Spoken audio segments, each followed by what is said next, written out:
እንደምን ዋላችሁ ተመልካቾቻችን ከአሚኮ የቀን ስፖርታዊ ዜናዎቻችን ቀጥለው ይቀርባሉ። ከዜናዎቹ ጋር ኪዳነ ማርያም ብራኔ አብራችሁ ቆይታ አድርጋለሁ። የአማራ ሊግ ምዕራብ አማራ ቀጠና በባህር ዳር ከተማ ተጀምሯል። ውድድሩ ከ3 ዓመታት መቋረጥ በኋላ ድጋሚ መጀመሩ ደስታ እንደፈጠረላቸው ተሳታፊዎች ተናግረዋል። ታደሰ ሙላ ተጨማሪ አለው። የአማራ ሊግ ምዕራብ አማራ ቀጠና በባህር ዳር ከተማ መካሄድ ጀምሯል። ውድድሩ በ4 ምድቦች ተከፍሎ በ12 ክለቦች መካከልም ይደረጋል። በመክፈቻ ስነ ስርዓቱ ላይ የተገኙት የአማራ ክልል ባህል ቱሪዝምና ስፖርት ቢሮ ኃላፊ አቶ መልካሙ ጸጋዬ የአማራ ሊግ ከ3 ዓመታት በኋላ ወደ ውድድር መመለሱ ለክልሉ እግር ኳስ ስፖርት መነቃቃት ሚናው የጎላ መሆኑን ገልጸዋል። ጎጃምና ጎንደርን በስፋት የሚይዘው ቀጠና ላይ 12 ክለቦች አሁን የዛሬውን የመክፈቻ ውድድር እያደረጉ ነው የሚገኙት እና እንደ አጠቃላይ ይሄ ለክልላችን ስፖርት መነቃቃት የራሱ የሆነ ከፍተኛ አስተዋጽኦ አለው፣ ከፍተኛ ሚና አለው። በተለይም ለእግር ኳሱ ከፍተኛ ፍቅርና ስሜት ላለው ማህበረሰብ፣ በፕሮጀክት ለታቀፉ ወጣቶች፣ ታዳጊዎች ትልቅ ተስፋ የሚሰጥ ውድድር ነው። ይሄንን መሰረት አድርገን ይኸው ዛሬ በአማረና በደመቀ ሁኔታ በውቢቱ ባህር ዳር ከተማ ውድድሩን አስጀምረናል። በክለቦች መካከል ጠንካራ ፉክክር እንደሚጠበቅ ያነሱት የአማራ ክልል እግር ኳስ ፌዴሬሽን ጽሕፈት ቤት ኃላፊ አቶ ብርሃኔ ጌትነት የተቀዛቀዘውን የክልሉን እግር ኳስ ዳግም ወደ ነበረበት ለመመለስ ጥረት እየተደረገ መሆኑንም አንስተዋል። የአማራ ሊግ ውድድር አሁን ባለበት ደረጃ ብቻ ሳይሆን ከዚህ በላይ እያደገ ሄዶ የአማራ ከፍተኛ ሊግ፣ የአማራ አንደኛ ሊግ፣ የአማራ ሊግ ተብሎ በ3 ተከፍሎ ማደግ ያለበት ውድድር ነውና ከዚህ በፊትም ትልቅ ታሪክ ያለው የሊግ ውድድር ነው እና ፌዴሬሽኑም ለዚህ ነው በቁርጠኝነት የውድድር መጀመር አለብኝ ብሎ በዚህ መንገድ የጀመረው ማለት ነው። ከጎንደርና ጎጃም የተለያዩ አካባቢዎች የተሰባሰቡት ክለቦች በውድድሩ ውጤት ለማምጣት ጠንካራ ዝግጅት ማድረጋቸውንና የአማራ ሊግ ዳግም መመለሱ የፈጠረባቸውን ደስታ ገልጸዋል። ከ3 ዓመት በፊት ተቀዛቅዞ የነበረ ስፖርታችን ተመልሶ ወደዚህ በመመለሱ በጣም በክለቤና በኔ ስም እንዲሁም በመላ በወረዳችን ስም ህዝባችን ስም በጣም ደስታዬ ምስጋና መግለጽ እፈልጋለሁ። ምናልባት ከዚህ ውድድርም እኛ ምናልባት እቅዳችን ክለቡን ከዚህ የተሻለ ደረጃ ማድረስ ምናልባት ቶርናመንት ሄደን ከቶርናመንትም ብሔራዊ ሊግ እንዲገባ ማድረግ ይሄ ዋናው የኛ ምናልባት የመጨረሻ ግባችን ነው ብዬ አስባለሁ። ያው ከ3 ዓመት በኋላ ውድድሩ በመጀመሩ ትልቅ የስፖርት መነቃቃትን የፈጠረ ሲሆን በተወሰነ ጊዜ ነው ውድድር እንዳለ የተነገረ።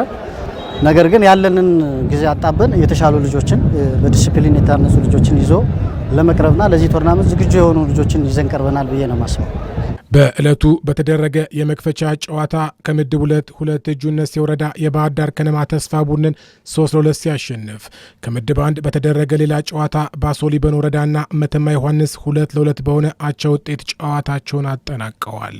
ውድድሩ እስከ ሰኔ 19 2018 ዓ.ም ድረስ የሚቀጥል ሲሆን ተወዳዳሪ ክለቦችም ሆኑ ተጫዋቾች ለስፖርታዊ ጨዋነት ትኩረት እንዲሰጡ ተመላክቷል። በዲሲፕሊን የዳኞችን ውሳኔ በተገቢው መንገድ የሚያከብር እርስ በርስ ግንኙነትን በሚያጠናክር መንገድ የሚሳተፍ ተጫዋች፣ ዳኛ እንዲሁም ደግሞ የስፖርት ቤተሰብ እንጠብቃለን። የኢትዮጵያ ፕሪሚየር ሊግ ትናንት ወደ ውድድር ሲመለስ ሲዳማ ቡና፣ ቅዱስ ጊዮርጊስና ኢትዮጵያ መድን አሸንፈዋል። በሊጉ 35ኛ ሳምንት ትናንት 3 ጨዋታዎች ተካሂደዋል። ሲዳማ ቡና ኢትዮጵያ ቡናን 2-1 አሸንፎ የዋንጫ ግስጋሴውን አሳምሯል። ለሲዳማ ቡና ያሬድ ባየህና ብርሃኑ በቀለ የማሸነፊያ ግቦችን አግብተዋል። ለኢትዮጵያ ቡና ደግሞ ዘላለም አባተ ማስተዛዘኛዋን ግብ አግብቷል። ውጤቱን ተከትሎም ሲዳማ ቡና ነጥቡን 64 አድርሷል። ተከታዩ መቻል በቅዱስ ጊዮርጊስ 3-0 መሸነፉን ተከትሎም መቻል ከዋንጫ ፉክክሩ ውጭ ሆኗል። በሌላ ጨዋታ ኢትዮጵያ መድን ድሬዳዋ ከተማን 1-0 ረቷል። ዛሬ በሊጉ 4 ጨዋታዎች ይካሄዳሉ። ነግሌ አርሲ ከሐዋሳ ከተማ የሚያደርጉ ጨዋታም ይጠበቃል። በጨዋታው ነግሌ አርሲ ነጥብ ከጣለ ሲዳማ ቡና ቀሪ 3 ጨዋታዎች እየቀሩት የፕሪሚየር ሊጉን ዋንጫ ማንሳቱን ያረጋግጣል። 7 ሰዓት ላይ የሚው ጨዋታ ይጀምራል። አዳማ ላይ ፋሲል ከነማ ከሀዲያ ሆሳዕና ይጫወታሉ። አጼዎቹ በ46 ነጥብ 10ኛ ደረጃ ላይ ሲሆኑ ካሸነፉ ደረጃቸውን ያሻሽላሉ። አዳማ ከተማ ከኢትዮጵያ ንግድ ባንክ እንዲሁም አርባ ምንጭ ከተማ ከምድረ ገነት ስረ ሌሎች ዛሬ የሚደረጉ ጨዋታዎች ናቸው።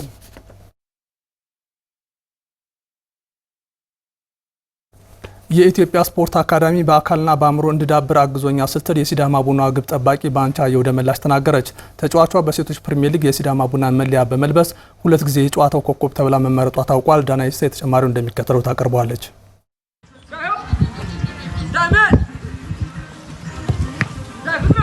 ምዕራብ ጎጃም ዞን ፍኖተ ሰላም ከተማ የልጅነት የእግር ኳስ ተጫዋችነት ህልሟ የጀመረበት ባከል ትምህርት ቤት ደግሞ ግብ ጠባቂ ባንቻየሁ ደመላሽን የልጅነት እግር ኳስ የመጫወት ህልሟን የጀመረችበት። እኔ የተወለድኩት አማራ ክልል ምዕራብ ጎጃም ፍኖተ ሰላም ነው። ኳስ የጀመርኩት እዚያው ትምህርት ቤት ላይ ስፖርት መምሪያ አማካኝነት ነው እና ኳስ ጀምር ያው መጀመሪያ አካባቢ ያው ማህበረሰቡ አቀባበሉ ምናምን ደካማ ቢሆንም ያን ቻሌንጅ ተቋቁመን ያው እዚህ ደርሰናል። እግዚአብሔር ይመስገን። ተስፈኛዋ ግብ ጠባቂ ህልምና እውነቷ የተገናኙት ደግሞ 2009 ላይ ነበር። በኢትዮጵያ ስፖርት አካዳሚ የመቀላቀል እድልን ስታገኝ አካዳሚው ለግብ ጠባቂ ባንቻየሁ ደመላሽ መሰረት ጥሎ አልፏል። አካዳሚ ሙከራ አለ ምናምን ብለውን ስንሞክር ተሳካልኝና በአጋጣሚ 2009 ላይ ሙከራ አረኩኝና ገባሁ። አካዳሚ ከገባሁ በኋላ አንደኛ ትምህርቴንም በጥሩ ነገር እንድማር አድርጎኛል። እውቀቴን አዳብሬ ተመርቄ በኮሌጅ ደረጃ በማዕረግ ተመርቄ እንድወጣ ሁኛለሁ። በአለኝ ብቃት ላይም ጥሩ በአእምሮዬም ጥሩ ሁኜ እንድወጣ ያደረገ ትልቁ ነገሩ አካዳሚ መግባቴ ነው። ክለቦች ላይም እንድታይ አድርጎኛል። የተሻለ ነገር እንዳገኝ አድርጎኛል አካዳሚ መግባቴ። በኢትዮጵያ ስፖርት አካዳሚ የታየው የግብ ጠባቂዋ ችሎታ በክለቦች አይን ውስጥ እንድትገባ አድርጓታል። ያኔ በሴቶች ከፍተኛ ሊግ የተመሰረተው የባህር ዳር ከነማ ሴቶች እግር ኳስ ክለብ ሲጀምርም ባንቻየሁ የመስራች ተጫዋችነትን እድል አግኝታለች። ከአካዳሚ እንደወጣው ባህር ዳር ከነማ ነው የገባሁት። በሰርካዲስ አማካኝነት ተመሰርቶ በነበረ የመጀመሪያ የባህር ዳር ከነማ በኮቪድ ሰዓት በተቋረጠ ያኔ ነበር ወደ ክለብ የተቀላቀልኩት። ከዛ በአጋጣሚ ውድድር ተቋረጠ። ከዛ 2013 በአዲስ ጀመርና ሱፐር ሊግ ላይ ባህር ዳር ከነማ ዘው ቀጥዬ ሱፐር ሊግ የሱፐር ሊግ ዋንጫ አንስተን ወደ ፕሪሚየር ሊግ መጣን። ያኔ የሱፐር ሊግ ሊስቶች ኮከብ በረኛው የጨረስኩት። ባህር ዳር ከነማ ላይ የነበረው ውጤታማ ጊዜዋ ደግሞ ከ20 ዓመት በታች የብሔራዊ ቡድን ጥሪ ደርሷት ሀገሯን ወክላ ተጫውታለች። ከዛ 2014 ላይ ወደ ፕሪሚየር ሊግ አደግን። ያኔ ደግሞ አንደር 20 ጥሩኝ ባህር ዳር ላይ ጥሩ ጊዜ ስላሳለፍኩ አንደር 20 ተጠራውኝና አንደር 20 ተጫወትኩ ማለት ነው። ከዛ በኋላም ለመቻልና ሌሎች እግር ኳስ ክለቦች በግብ ጠባቂነት አገልግላለች። በዘንድሮ የውድድር ዓመት ለሲዳማ ቡና እግር ኳስ ክለብ ተመራጭ ግብ ጠባቂ ናት። በየጨዋታዎችም ምርጥነቷን እያስመሰከረች ትገኛለች። ተመራጭም የተጫወቱበት ያለው ነገር በጣም ደስ የሚል ፎቶች ያላቸው አመለካከት የተሻለ ነገር እንድናገኝ የተሻለ ነገር ይሰጡናል። ጥሩ ነገርም ሰጠውናል። ጥሩ ነገር ሜዳ ላይ አግኝቻለሁኝ እኔና የተሻለ ነገር አለ። ጥሩ ነገር ነው።